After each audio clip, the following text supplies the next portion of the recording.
In a new age of watchmen, a team of individuals, pooling their talents and abilities, come together to bring analysis, reaction, and comedy to the fold. This is their chronicle. This is Accounting Arc.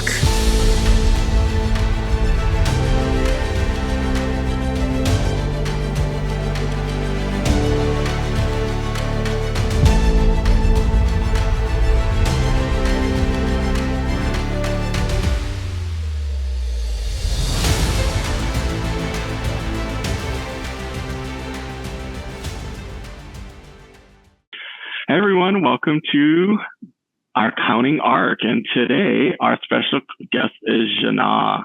Jina, can you introduce yourself and tell us where you're located, what your role is, and what is the work that you do now? Sure. Thank you for having me, Donny. I am Jina Etienne. I am a CPA, and I'm also a certified diversity executive. My pronouns are she, her. I am in Maryland, which is just north of Washington, D.C., and I still think of myself as a recovering CPA.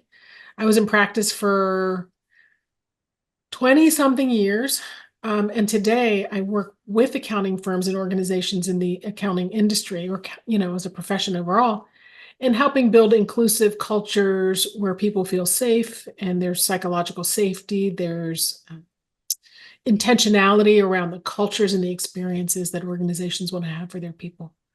So that's what I do day to day.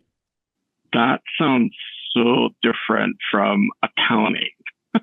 Just a little bit. How did you come to do that? Like what does that actually involve? Yeah. So, today there's a big pushback or backlash or pulling away from DEI, diversity, equity, inclusion, add B, belonging. So DEIB. And I think it's just because the language that we've been using, it feels like we're separating people out and classifying and categorizing people. But in fact, the work that I'm doing and where I want to spend my time is on, understanding what does it feel like to work in these organizations, and how do we create visibility and safety for those of us who are the only one in the room, or one of the few in the firm, or there's only one person that looks like me in this department, whatever the case may be. And the looks like me could be height, it could be age, it could be weight, it could be language, it could be anything. How did I come to this work? Well, my whole accounting career I describe as Plinko, right? I just went to college and then bing, bing, bing, bing, bing, bing, bing, bing. And over the course of the years, I went this way, then that way, then this way, then that way. And here I am. After I had my own firm for 17 years, and after I sold my firm, I went to the AICPA, and that was a shift in my career where I started looking holistically at the profession and looking at the different types and styles of being a CPA in practice and how can we support all of them. And then after that, I went to NABA, National Association of Black Accountants. Then today, it's just called NABA. I was the CEO there, and that's when I did sort of the hard pivot into this work, where we were looking exclusively at how do we support minorities, in particular, special emphasis on African American. But that really changed, gave me something to ground my identity into. I left NABA and I was the director of diversity and inclusion at Grant Thornton. And then when I left there, I started this practice. So I have never left public accounting, but I went from just generically identifying as a CPA and doing the technical work all the way to where I am today, which is understanding the experience of what does it feel like to work here?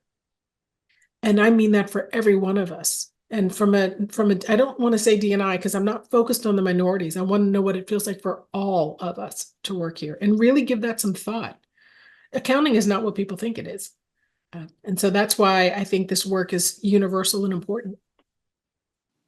Let's build on that, because I like the way you said accounting is not the work that people think it is.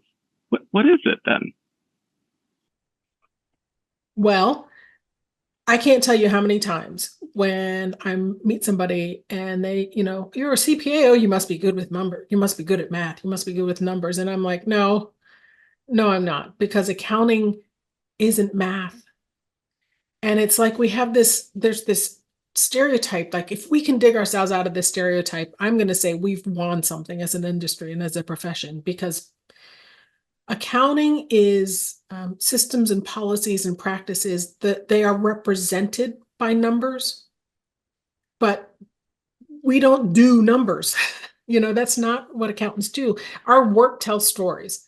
I specialized in tax when I was in practice, and a tax return at the end of the day, if you know what you're looking for and you understand it, it tells you the story of somebody's life and everything that happened to them this year. Did they have a child? Did they buy a car? Did they buy a house? Get a new job?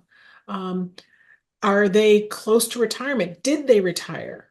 Have they struggled with like a chronic health condition? I can tell you all of that by doing their tax return. I don't do the tax return from the numbers. I learned the stories and experiences, had relationships with my clients, and they all boil down into a number on the tax return.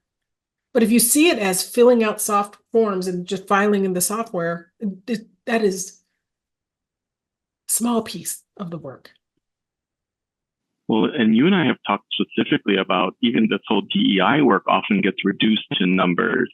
Yep. But you said your focus now is not on DEI. So can you expand a little bit on that? How do you go beyond the numbers in what we're looking at in DEI? Yeah, that's a great question, because first I want to decouple the terms: diversity, equity, inclusion, belonging. Distinctly different concepts. And sometimes I get frustrated the fact that they're sort of jumbled in this one pile. Diversity is about the numbers. Diversity is about the demographics, and they don't look good in our industry. So yeah, we need to think about diversity. Why is there a lack of diversity? What can we do to increase the diversity in our work, in our profession? So diversity. Equity is, what does it feel like to work in this industry? We know a lot of people are starting to tap out because tax season, the stress of tax season, it used to be like a badge of honor, and I survived tax season. And now they're like, yeah, I'm out. I'm not doing this stressful thing. But there are a lot of industries that are stressful. Why are we getting a bad rap? Is it because there's not enough equity, i.e., tools, resources, and environment, so that everybody can be set up for success?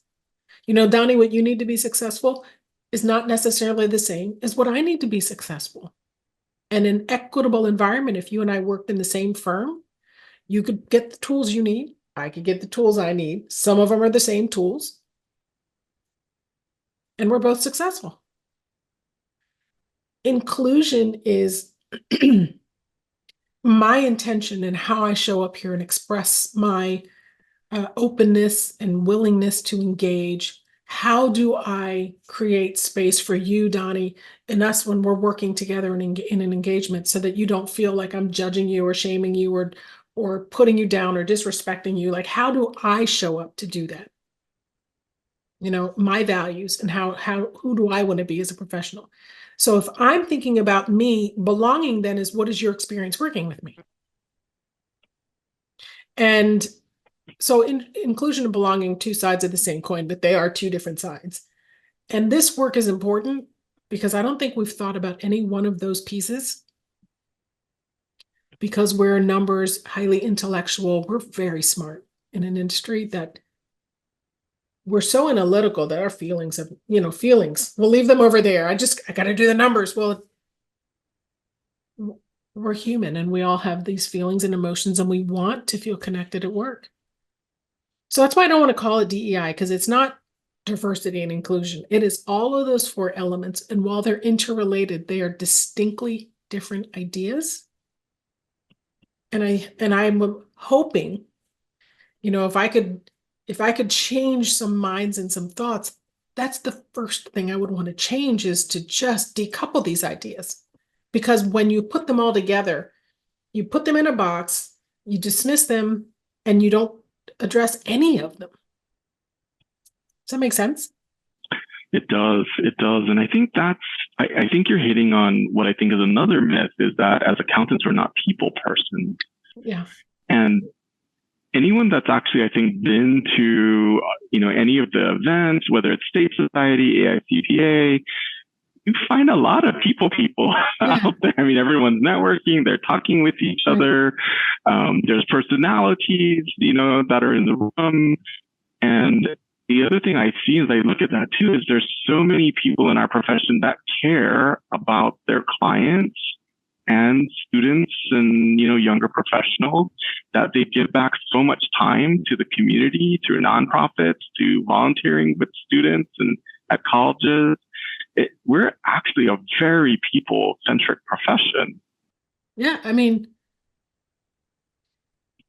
okay, I've said this before and it sounds horrible, but if you think about inventory in a business, right? If you think about a car dealership, a car manufacturer, or like a food supplier in the supply chain, there are widgets and things that they need. They need things.